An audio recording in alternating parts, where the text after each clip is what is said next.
Səhərə qədər qonşularla çay içdik. Az qal, yarım saat qal, 1 saat qal, 2 saat qal, öz imkanına görə. Amma ibadətlə keçir. Quran oxu.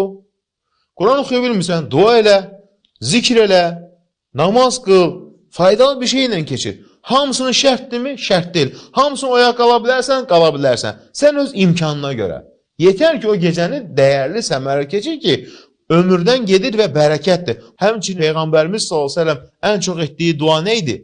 Nəyə görə bağışlanma dili o gecədə belə? Çünki o gecədə bağışlansan, duaların qəbul olacaq. Deyək, Allahım innəki afuvun, Allahım sən əff edənsən. Tuhibbul affə, əff etməyi sevənsən, fu'afu anni, məni əff eylə. Bu dua. Və üstəlik, amma bir dənə də yanlışlığı var ki, insanlar hamısı dünya istəyir. Yox, tək dünya deyil. O gecə cənnət istəyir, axirət istəyir. Birinci axirət istəyir, sonra dünya istəyir. Peyğəmbərimizin bütün dualarına baxaq, dünya ilə axirət cəm eləyir.